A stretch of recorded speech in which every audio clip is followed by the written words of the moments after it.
Happy Mother's Day to all the mothers and all the fathers. Happy Mother's Day to you too, Amba. Every day is a Mother's Day for us. That's wonderful. See, Mother's concept is the most wonderful, kindest, who forgive her creation unconditionally, even without apologizing. You don't have to apologize. Mother will forgive. That is the concept of Mother, Goddess. That's what Swamiji used to tell. When creation was to happen, first Rudra came ferociously, then went into samadhi. And afterwards, when the creation was being tried to happen, enormous fire also got built up.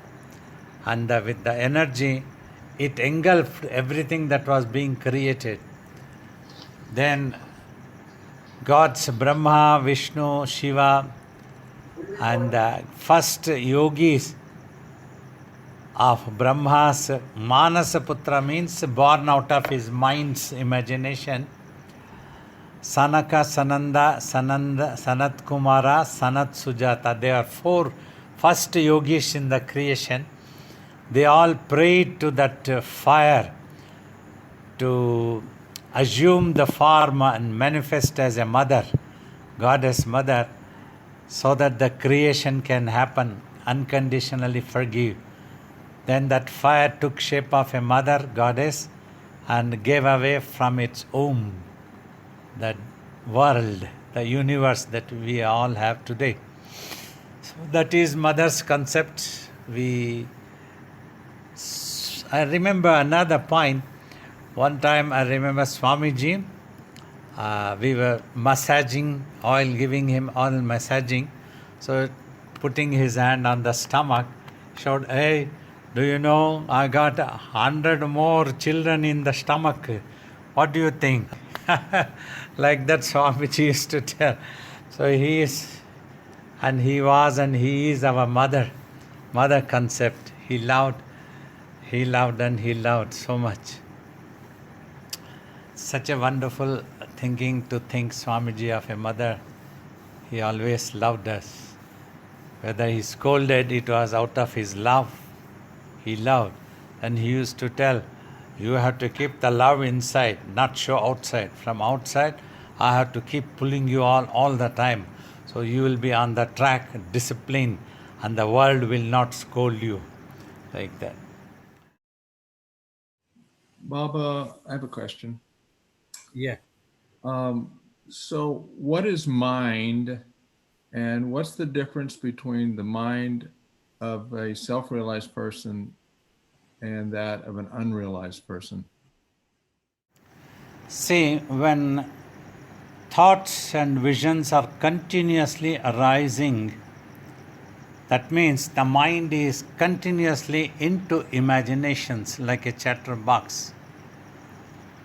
And it also means that it has lost control over itself. This stuff we call it as mind. And this mind is actually made up of consciousness and energy. Now, consciousness means wherever you apply your consciousness, you become aware of that fact. The fact is already there about the self, everything is there. So you have to apply your mind onto your real self.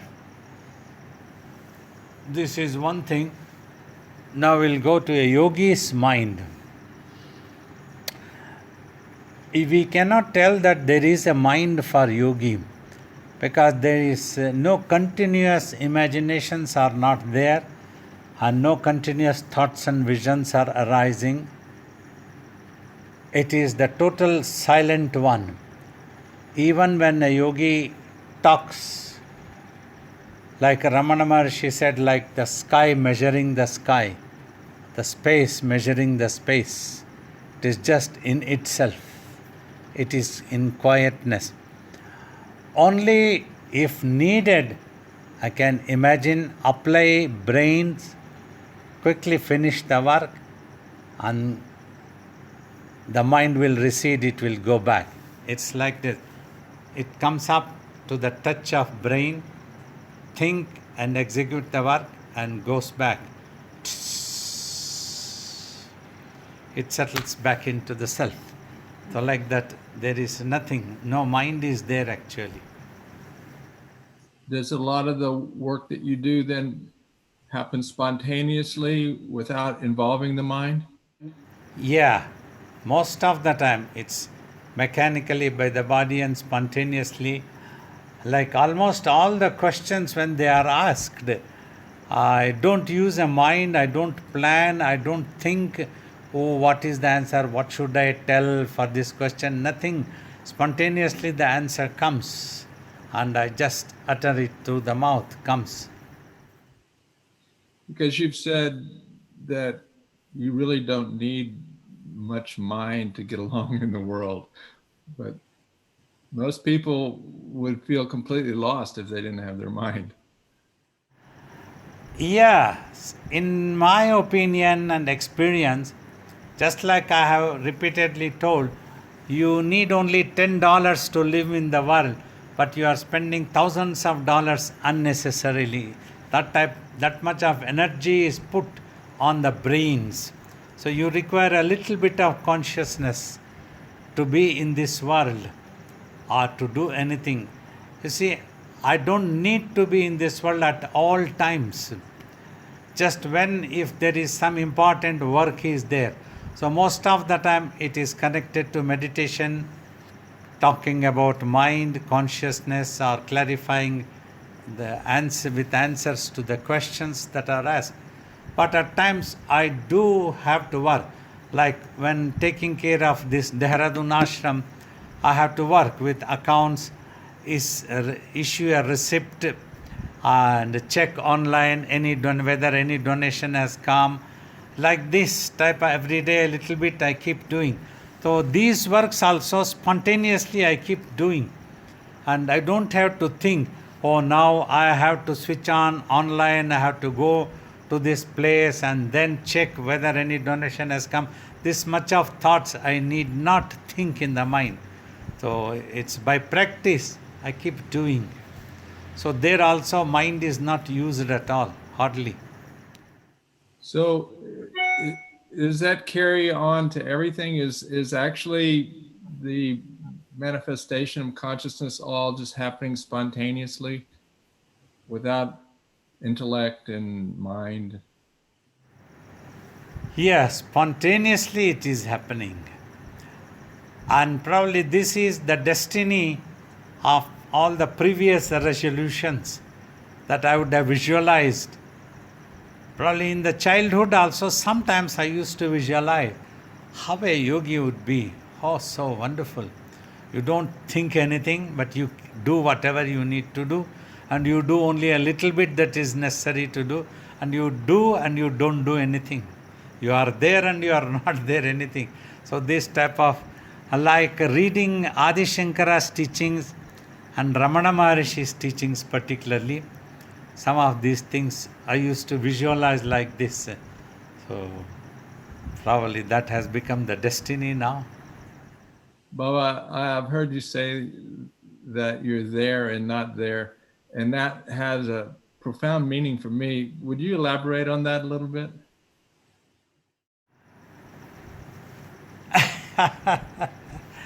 It's further I had to think, this is not coming spontaneously.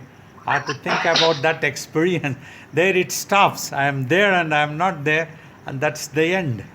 That means. Good enough, Baba. Thank you. Yes, that was an interesting question. Your description. But I was just, Babaji, I don't even know if I'm asking the right question or whether it's even worth pursuing an answer for. But this question just popped up in my head. Saying, what is the difference between focus and awareness? Is focus just a tool of the mind that melts into awareness and you lose the mind? Yeah, so it is a tool so that slowly you make the mind single pointed. When it becomes single pointed means it gives up all its imaginations and thought processes, visions, then it merges with the actual truth of the mind. The mind starts watching itself, it becomes aware of itself, and the mind is no more mind. That is what is known as manolaya, mind receding composedly. So, awareness is our true nature in that sense that we have a knowledge of existence, that we are existing. Awareness is the true nature. There is that is a quality that you can be aware. Now the question is whether you want to be aware of yourself or you want to be aware of your own imaginations. Either of the two is possible. You become preoccupied with your imaginations, you are aware of that, or you stop that, then you are aware of yourself. Now, when I'm aware of myself, or Your real self, as the soul I am talking, infinite. I become aware of a certain silence that becomes very profound and loud when you concentrate on the silence and not the noise. And you realize You have to concentrate on the silence, and that is the truth actually. right, That will give you peace. right. So my question is the silence is the source of everything? Because there has to be some base from which something comes, and everything comes out of that silence. So is that silence is always there in all the states of mind, like Jagrat, Swapna, and Yeah, that is the truth. But we try to avoid terminology of silence again and again because further imagination might crop up to the students. So what you are talking is right. The silence is always there. That is the very nature of the self is silent. That's what you have to achieve in the mind also. That is why mind needs to become silent. So we don't want to label it as Turiya state, the fourth state. That is what is known as Turiya also. In my talks, generally I avoid the scriptural terminologies so that the present day generations can understand easily what I am talking. The silence is actually Turiya Avastha, beyond all. Right.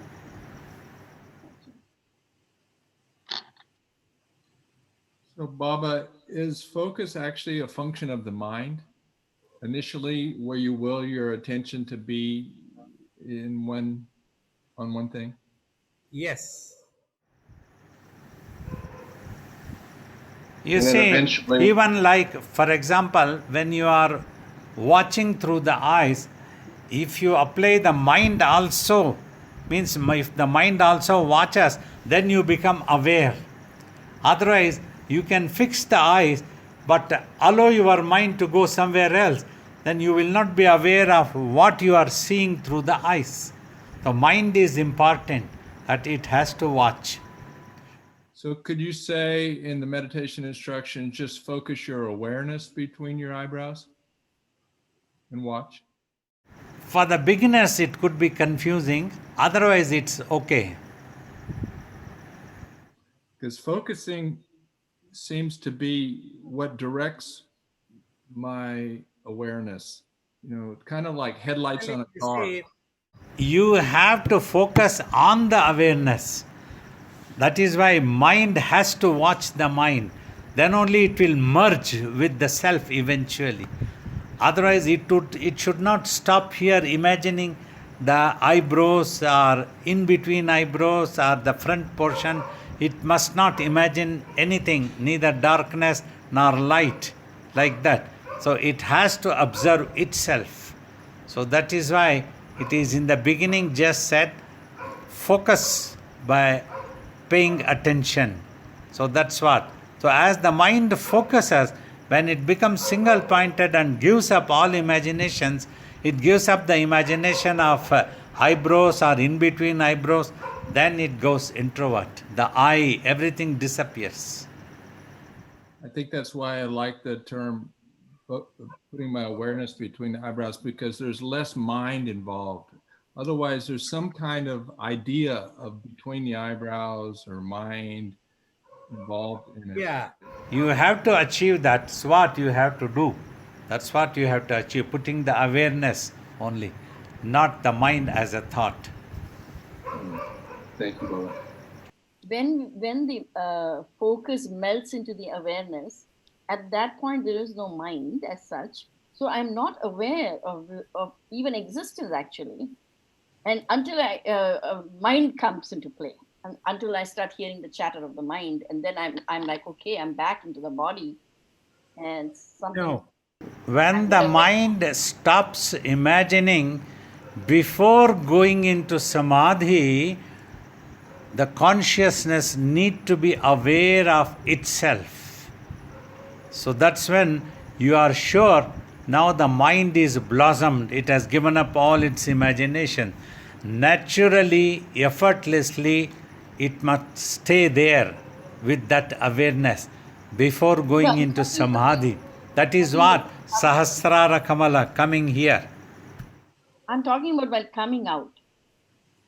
while coming out of that silence, and that after that focus melted into my awareness, and I'm not now thinking at all, but I'm not sleeping, I'm not consciously aware either, but suddenly I don't even realize how much time has passed when my mind comes back and starts chattering, like, I become more aware of my surroundings and my body and all that.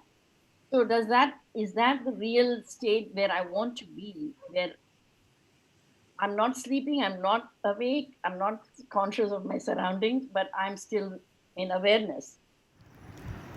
There is one risk factor here. It's likely that the mind can go into a yoga nidra. It will be stuck there.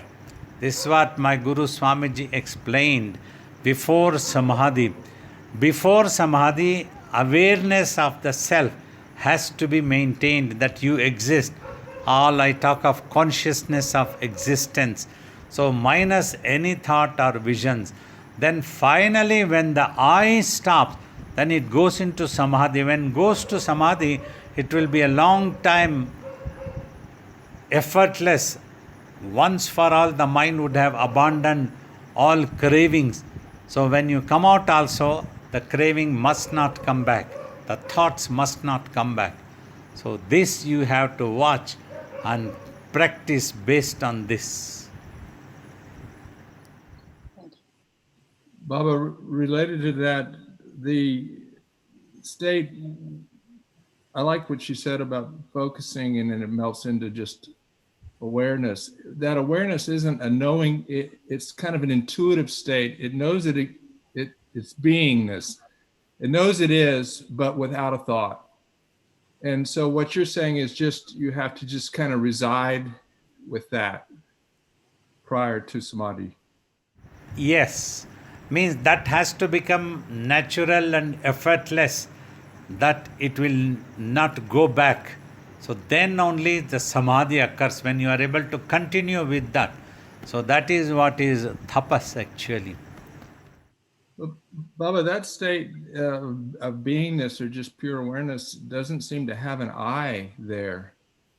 It is, but there's not an I. I will go in the end before samadhi. I will disappear. Till then the I is there. It has to be there. Otherwise the mind will jump back into becoming mind again. It goes back into thoughts. Or unconsciousness must not happen during that time. Before samadhi, an unconsciousness shall not happen. Otherwise it can be either a yoga nidra, then the mind gets stuck there with something that it has to come back, then it will come back to this world and gets back to its real, the imagined self of the I and other imaginations all crop up. So in that state of just beingness or awareness, the I is still there, you're just unaware of it? Yes, that's what is yoga nidra. But the actual samadhi has not yet happened. It will bring you back to this world. But once the actual samadhi happens, you are a yogi. When you come back also, you are a yogi. For that, a tapas means a longer time sustenance of that state has to happen. But how you can't, you're not thinking in that state, so how can you avoid being in yoga nidra? Your ability to hold on to that consciousness of existence for long time. Because there is something holding that awareness there. That is what is needed. That's what is still a little bit of duality is there. You are there and you want to merge with your real self, but you are there without any thoughts or visions. So then you continue holding on to that until that melts, that I, everything disappears. No more manifestation of anything else is there. Then there is nothing to call, nothing to say, nothing to be aware. Everything finishes there. Yeah, beautiful. So Baba, does that holding on to just the pure awareness prior to samadhi, does that have a Sanskrit term?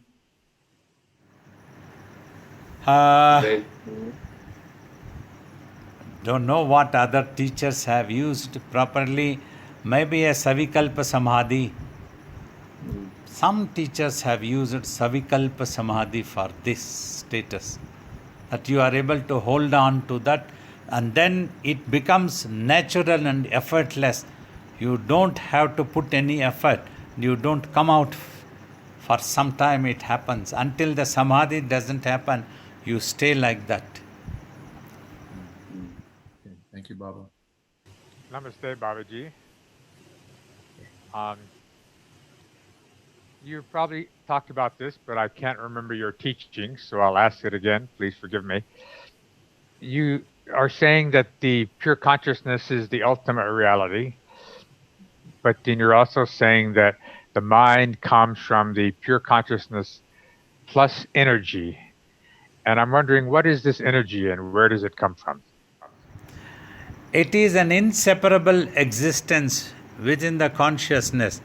Both consciousness and energy are inseparable. It is not a separate entity. Consciousness is able to think and spin by becoming mind because of the presence of energy in it. Without the presence of energy, consciousness would have become inert.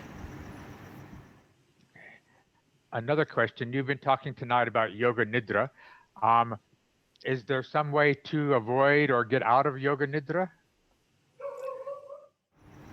Yeah, you have to hold on to the consciousness of existence when there are no other thoughts or visions are there. That ability, that practice, that determined. You don't lose consciousness there. Thank you, Babaji. Baba, related to that yoga nidra, holding on to that awareness, there's a certain kind of a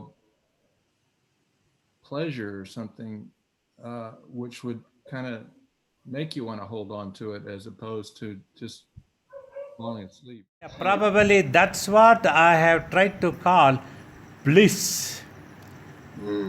So you wait until you go beyond that bliss to supreme peace. Supreme peace helps you to settle down. Thank you, Baba. Baba, my question is, recently you talked about having an anchor in meditation. Somebody was talking about their breathing and they were using breathing as an anchor, and that was not beneficial in meditation. So my question is, could somebody be using blissful feelings as an anchor in meditation? Blissfulness can be, but a feeling should not arise, then it can jump back to this world. So becoming mind. So that needs to be avoided. So do not target a blissfulness itself. If the bliss is happening, don't try to target it. You just try to remain in that consciousness of existence. Thank you. Baba, is that what Swamiji referred to so many times during your talks of just not reacting? Watch and don't react. Yes.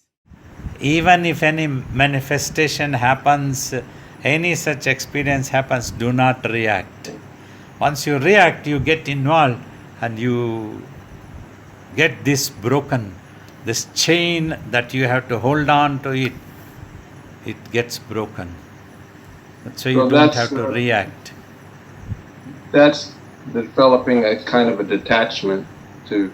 Vairagya helps. That is the real weapon, Vairagya. A firm conviction of impermanence of the world. Detachment. Hello, Baba. Nice to see you. Is there a consciousness that created our consciousness? I find that I'm very fascinated on the tessellation kind of idea that, things keep evolving from evolving. So was there something that created our consciousness? Do you know?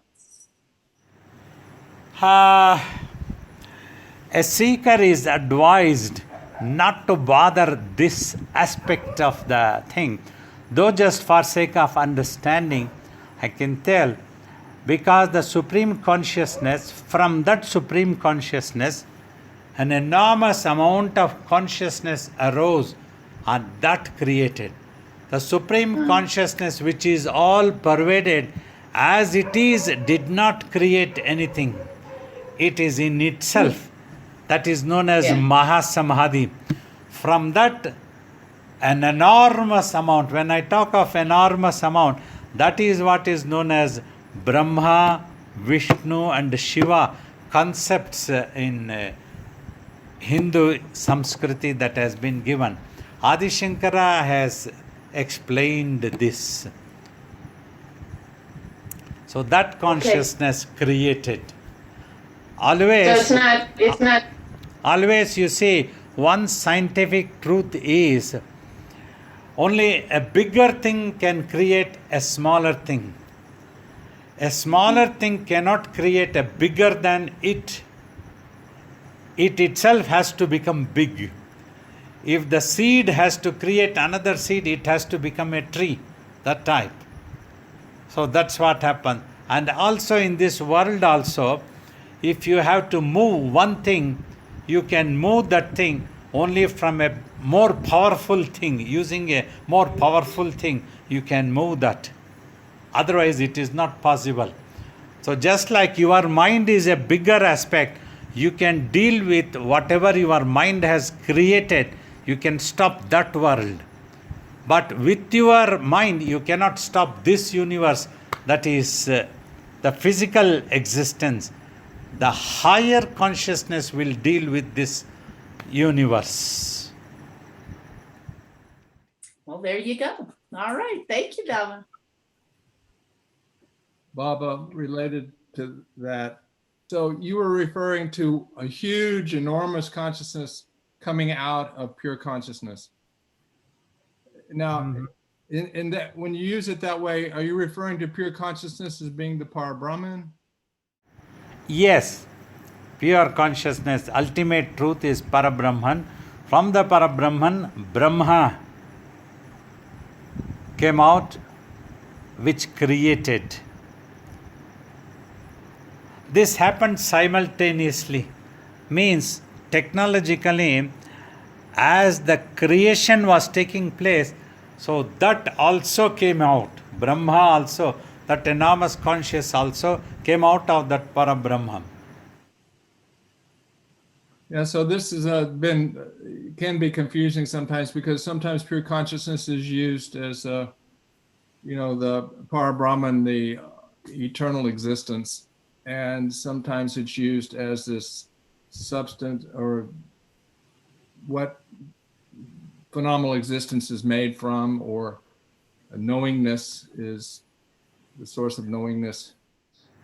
You see, that is why Parabrahman is referred to as supreme consciousness, in fact, so that this confusion shall not occur. That's important. Okay, thank you. So in the future, supreme consciousness can also, as pure consciousness is Parabrahman. Yes. And then a regular use of word consciousness is that manifests phenomenal existence in mind.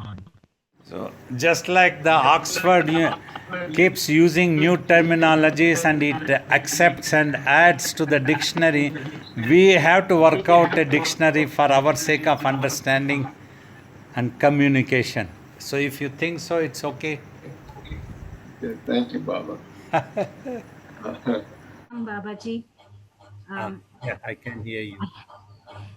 I just wanted to ask a simple thing, Babaji. When in the presence of a yogi, or in the presence of, or even going to meditation retreats, where many people are meditating together, the quality of meditation is really good and effortless. And when I come to Baba's meditation, I find that it's easy to just slip into meditation, much more easy than if I had to put that effort on my own, in my own time. I feel there's so much more effort required to quieten the mind. So how do I achieve that in my own time, in solitude, to get to that same point as I would, let's say, when I meditate in Baba's presence? Gradually, I think you need to cultivate a habit to feel the presence of yogis wherever, whenever you sit for meditation, remembering them. So, a little bit emotionally charge yourself, so that will be helpful. Means how you can become a little emotional means to visualize the presence and that they are there and the vibrations are all being emanating. So if your mind gets engulfed by the vision for a while, like of Swamiji or a Babaji or any such thing, that can be helpful. This is how we have felt on the, including the devotional path also, along with practice of meditation always. Then pray to Swamiji with a prayer. Then it will definitely improve. You will find it better. There's definitely a boost, Babaji, sitting in your presence and meditating. Yeah. It's I'm also a natural enjoying. thing. This has become a very good tool now to be with the devotees. More demand is coming. Actually, today evening also I had 1 hour session with Malaysians, a temple people requested for a satsang who are associated through our mission there. So I conducted introduced them about meditation. Though they could not sit for meditation, at least they understood. They were asking questions about mind, consciousness. So this tool has become very useful and utilizing. Thank you so much, Babaji.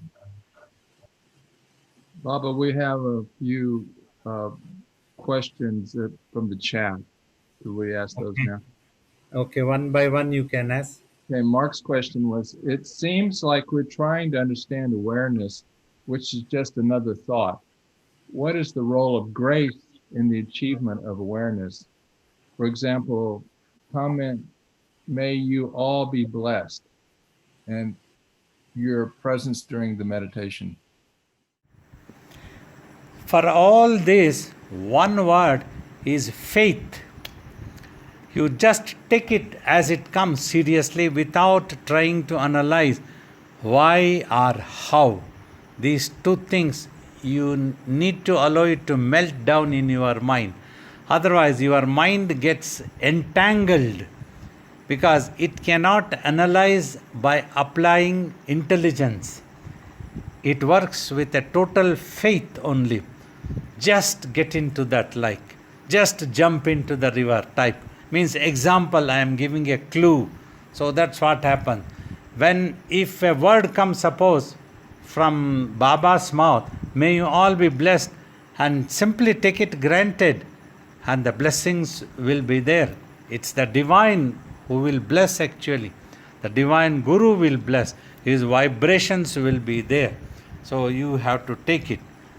If you analyze, so it will break. The chain will break. Chain of that emotional devotion getting cultivated. So that is what is important. Also, awareness, definitely when you think what is this awareness again and again, another thought and another thought, imaginations occur. Just for sake of imagination only, for sake of communication only, we have used awareness. Just there, take it only that much for a while. Only when you achieve samadhi, then only you will realize, you will understand what I had been talking about. Just now, if you try to ask yourself and try to know more with imaginations, you can get confused.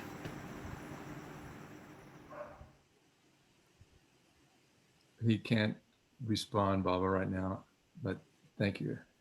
If you have more questions, Mark, you can put them in the chat and I'll ask them later. Next question is from Kali Ray. Do our thoughts truly create how we feel? As in, can we think ourselves out of a state of mind into a more positive one and therefore let go of negative states of being? Definitely, it will be very helpful. Mind has this power. I have told, if you are more positive, you can be shaping a better positive destiny for yourself. If you are going to be negative, you can be shaping a negative destiny for yourself. So you must come out of negativity always. So that is important. Try to make yourself more positive thinking. Positive at all times, even if it's a battlefield, like a soldier thinks, no problem, I will go and do my duty. That type of thing in this world, no problem. It has happened, no problem. Oh, it is not going to happen, no problem. If you can uphold that attitude, that gradually converts into a positive attitude, and that can create a positive destiny. So powerful is the mind as it becomes more and more concentrated. That is how devotional path also is taught. Faith is taught. Like Ramakrishna talks, faith in the name of Lord or Guru can work wonders. Thank you, Baba. My question may go into the category of entanglements that you just mentioned, so forgive me, but what I don't understand is how eternal existence can be known without using the tools of time and space, which are actually, as we understand, particularly time, imaginations. Because the concept of eternal has to be rely somewhat on time. But you see, yes, a yogi like us, we try to give a clue and guide the student so that those seekers of spiritual truths, so that they can merge with the ultimate truth. Simply, we don't train anybody so that they can know what it is, they can define what it is. It is not possible. As you are talking, it has to happen through time and space. Both are limited. The more you try to measure, you will be limiting the ultimate truth. You cannot know what it is. Impossible. Just like you cannot know what space is. Suppose if you want to know what space is, you have to become space. The moment you become space, you become quiet. There is nothing to know further. So that's what really has to happen. I thank you, Baba. That's very clear for me. Baba, you said that two saints that were instrumental in your guiding you as a young man, Adi Shankara and Ramana Maharshi. And my question is, you've done a commentary on the Viveka Choodamani, but are there other works of Shankaras that are available in print that you would advise or recommend, though they may not be perfect because they haven't had the benefit of your commentary? But what other works of Adi Shankara are there that you would advise that would be helpful? So many other could be there. I have no knowledge of this catalog. You have to go online and find out Adi Shankara's other works. All his works are beautiful and into the non-duality teachings. Viveka Choodamani is the jewel in the crown. This is, if you read and understand Viveka Choodamani, you don't have to read anything else of Adi Shankara. Or just read the Bhajagovindam song, that itself is good enough. That clarifies. Thank you so much, Baba. Baba, Linda Norman has a question in chat. What part, if any, is art and spirituality connected? My mind becomes peaceful and focused on beauty and creativity. Then my mind becomes quiet and I simply create. Hours pass with peace. I'm afraid that I spend too much time wanting to create. Please address Babaji. Thank you. You see, at one time you are telling that you are enjoying, you are happy, being creative, then you are afraid also that you are unable to give up the creativity. So if you can, these things are always limited. Anything of this world, even if you want to be creative and be happy, it is not possible for you to be creative at all times, because your mind will get involved with the things that you try to create, either within your mind or in this physical world. Nothing is guaranteed because nothing is permanent. Everything is impermanent. Until you do not go to that permanent existence, that is the real self, Para Brahman, a permanent peace cannot be guaranteed. As long as you feel happy with creativity, you go on creating. The day you feel unhappy, come to me, I will teach you meditation. My prayers for your welfare.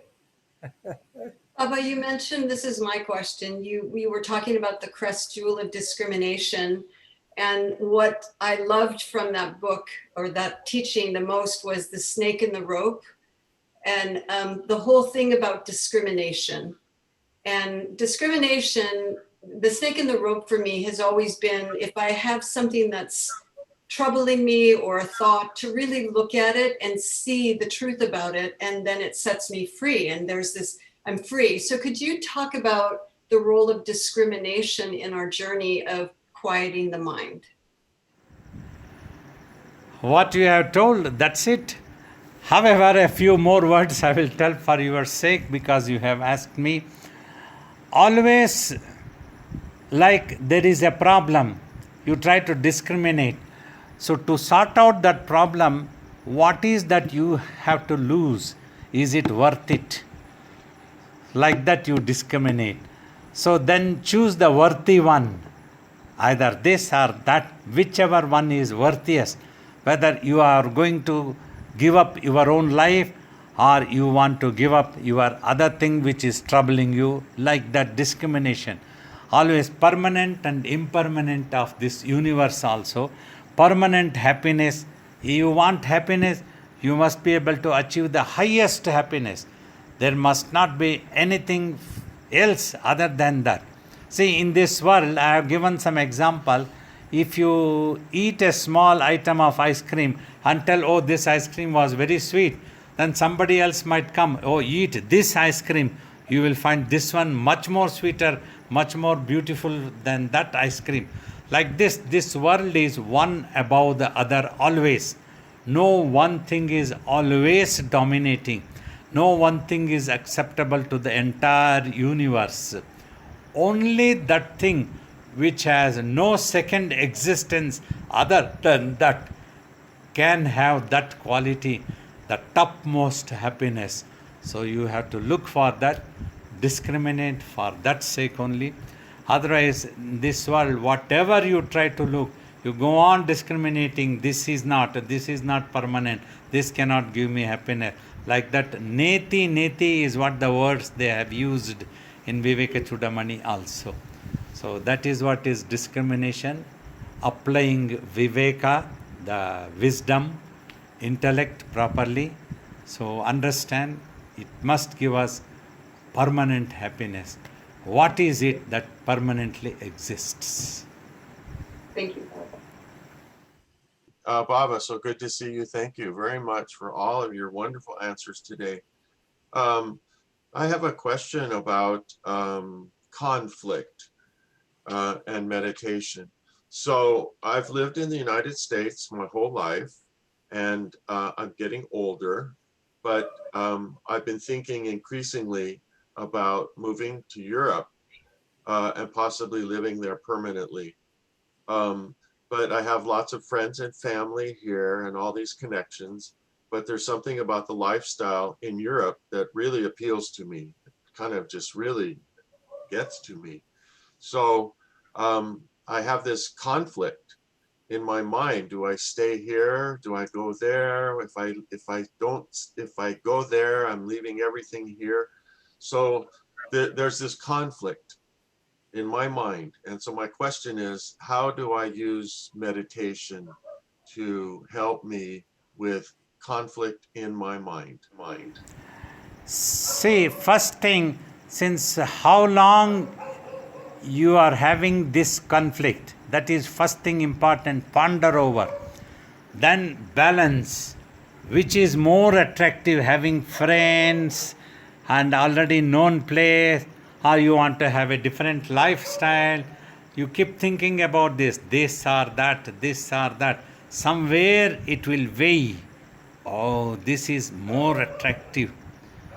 The very fact that you are unable to just simply get up, pack up and leave and go to Europe, you are unable to do that. That means you are liking United States of America, your friends, your surroundings, everything. Like that you ponder over. If that is true, accept that one, decide for that one. That's it. Use the meditation like this. Okay, thank you, Baba. Hopefully that will help. Baba, actually, there's two more quick questions.